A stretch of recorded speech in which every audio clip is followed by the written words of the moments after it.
American performance cars were at a low point in the beginning of the 1980s, with a major shift to smaller engines.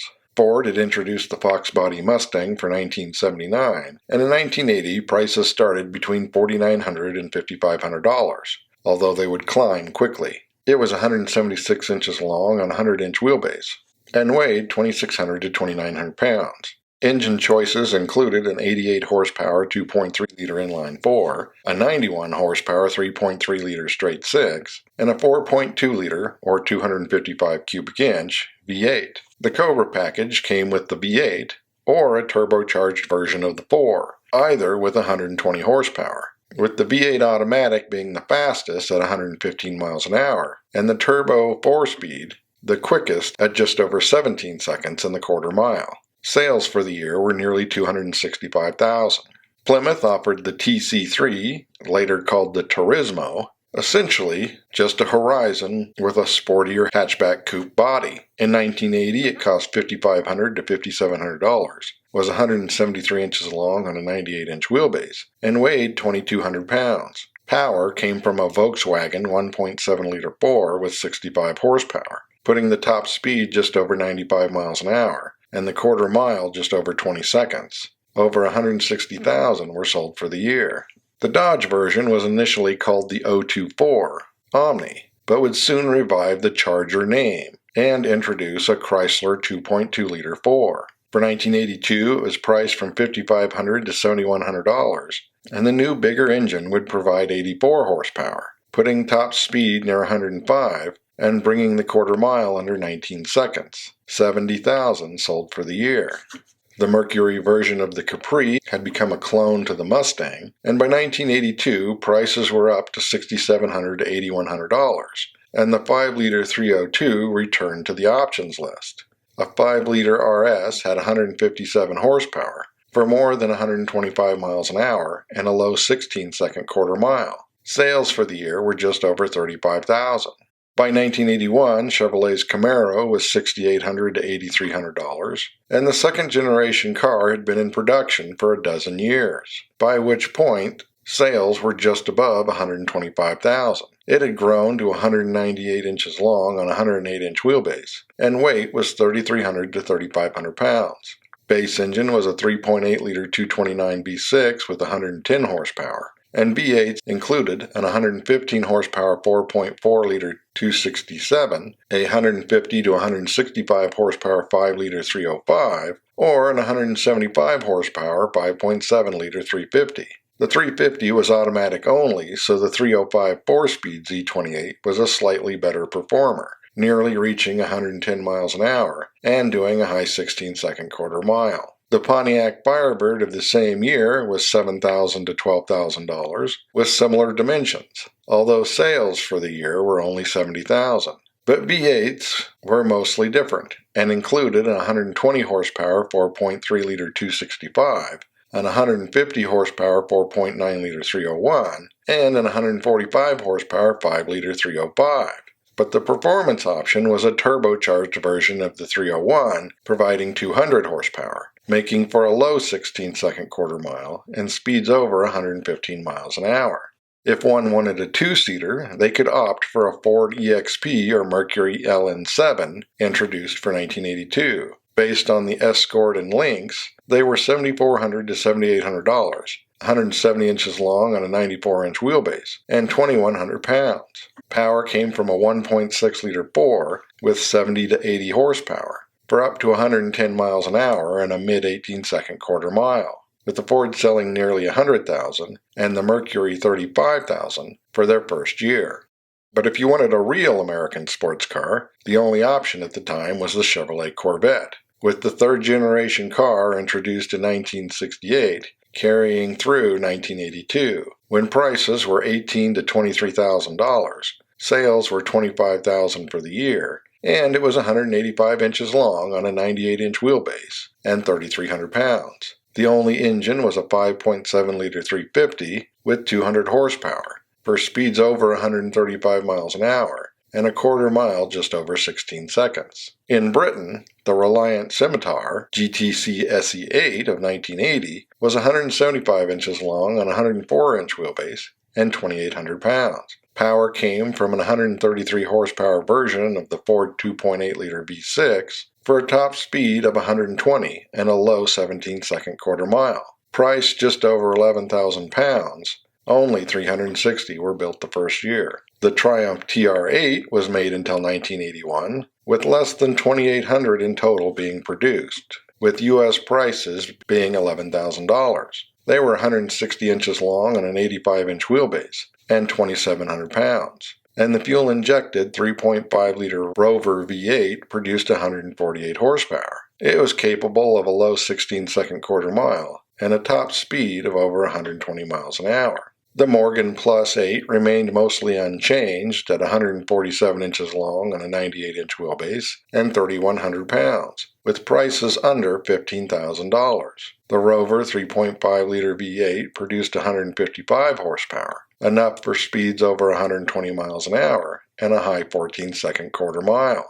The TVR Tasman, or 280i, was introduced in 1980 for just under $10,000. It was 158 inches long on a 94-inch wheelbase and 2,600 pounds, with 61 of them being built by 1984. It was powered by a Ford 2.8-liter V6 rated at 158 horsepower, with a claimed top speed of 130 miles an hour and a quarter mile under 16 seconds. In 1980, Lotus introduced the Essex Turbo Esprit. Like the rest of the line, it was 168 inches long on a 96-inch wheelbase and around 2,400 pounds. Lesser models could have a 2-liter 4 with 140 to 155 horsepower, or the 2.2-liter with 158 horsepower. But the 2.2 Turbo bumped it up to 210 horsepower, which made it capable of over 150 miles an hour and a quarter mile just over 14 seconds. The Aston Martin V8 Vantage was 184 inches long on a 103-inch wheelbase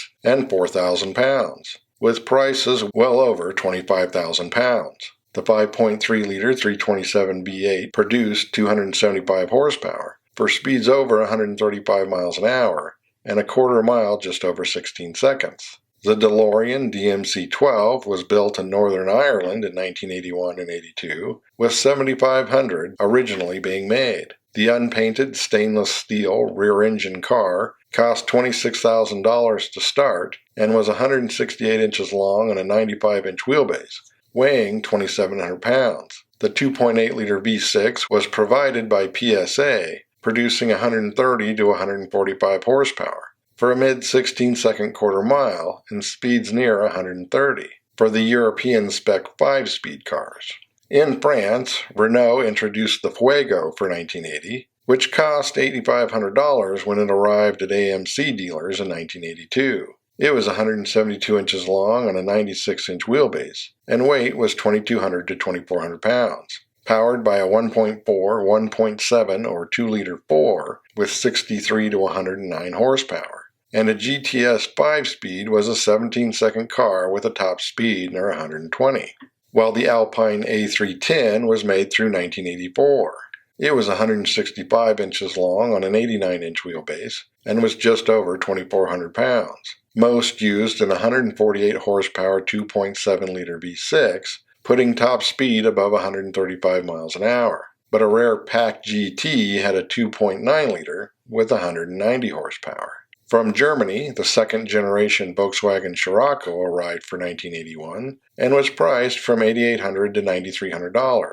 It was 159 inches long on a 95-inch wheelbase and 1,800 pounds. Initially, power came from a 1.3-liter inline-4 with 59 horsepower for a claimed top speed of 97 miles an hour.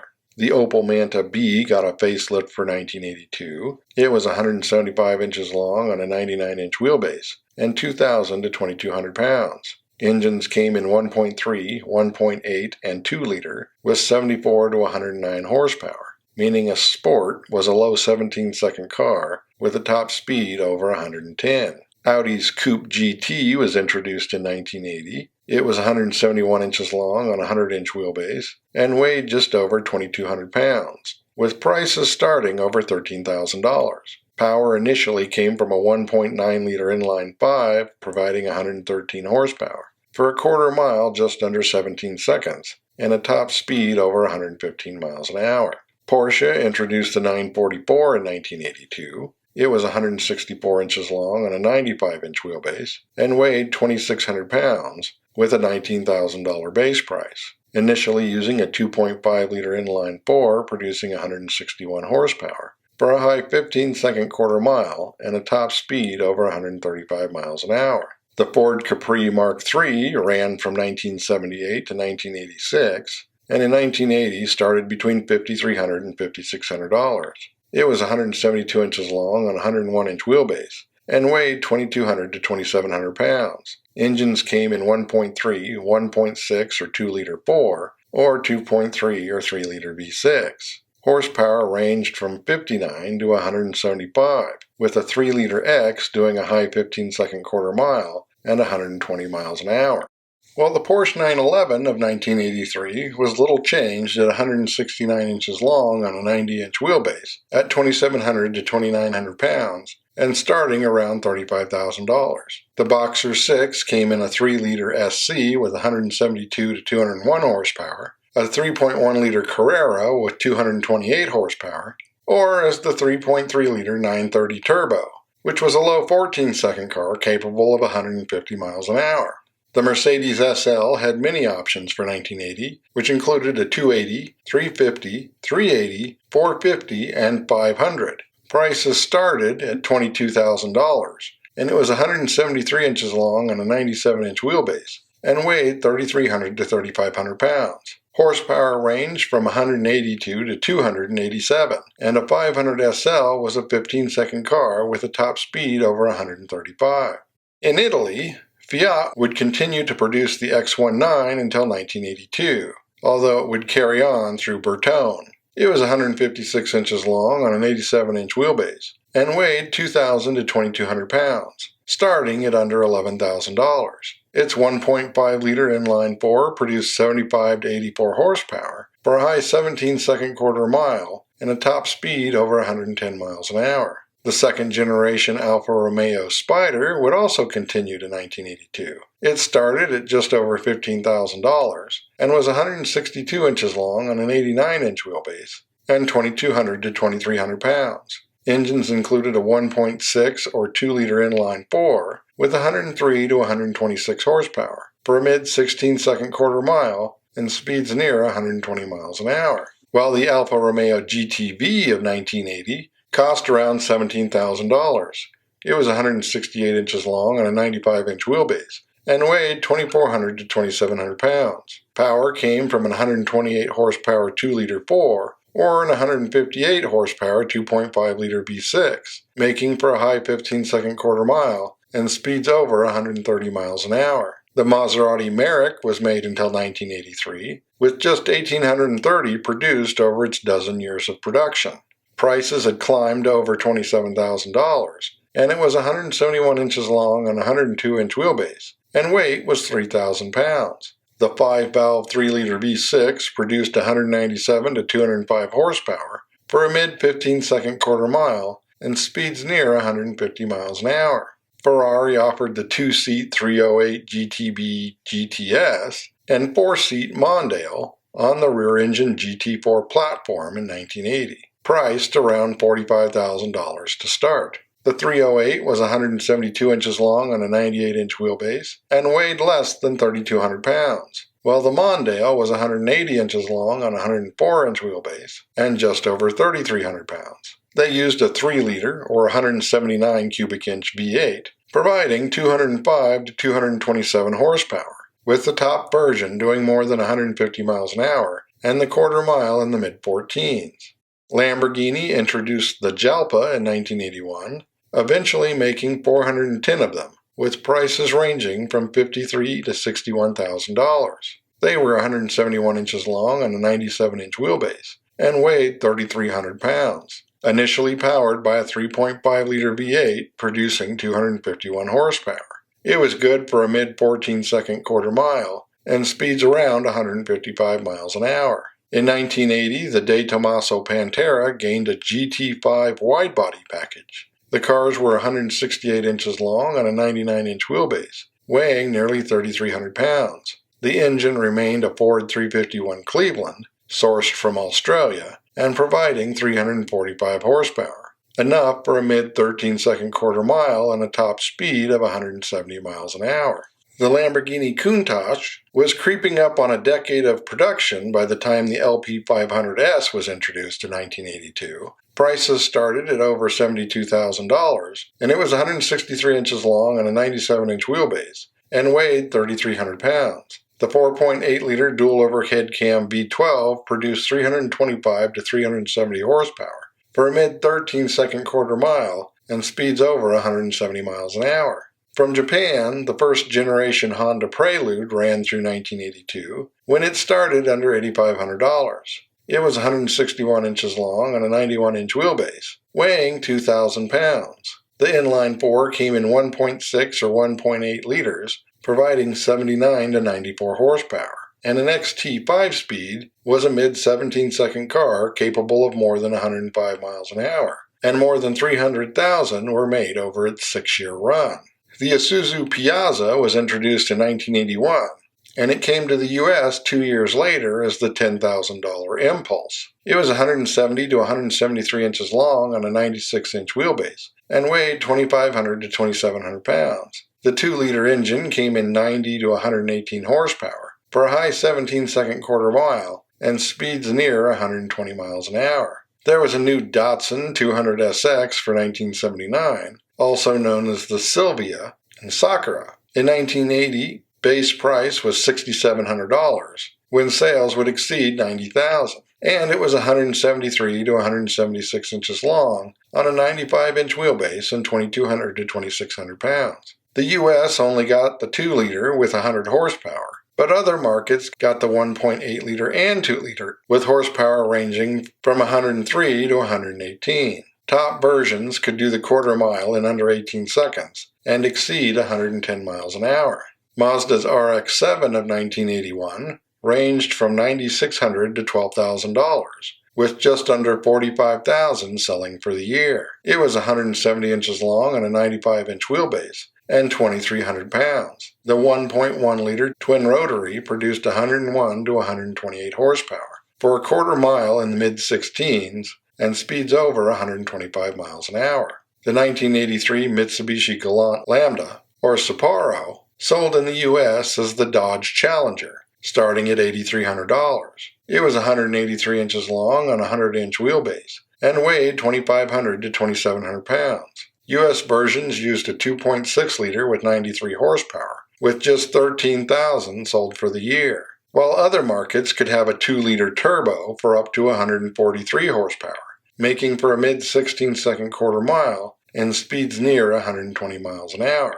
There was a new Toyota Celica for 1981 coming to the U.S. a year later, with prices ranging from $7,300 for a base ST, which was 176 inches long on a 98-inch wheelbase, 2,500 pounds, and powered by a 2.4-liter 4 with 96 horsepower, up to $15,000 for the Supra that was 184 inches long on a 103-inch wheelbase, 3,000 pounds, and powered by a 2.8-liter 6 with 145 horsepower. A base Celica did a quarter mile in the low 18s, while a Supra was a high 16-second car. The Nissan Fairlady Z had become the 280ZX in the U.S., where prices ranged from $12,000 to $17,000. Offered as a 2-seat or as a 2+2, it was 171 to 182 inches long on a 91 or 99-inch wheelbase and 2,700 to 3,000 pounds. The straight 6 produced 132 horsepower or up to 180 horsepower in the turbo for a low 16-second quarter mile and speeds near 125 miles an hour. The mid-80s would start to see a new horsepower war with increases in the use of fuel injection and turbochargers. That would lead to a revival of the affordable performance car market, which we will cover later. So as always, thanks for watching. Don't forget to comment below and like and subscribe.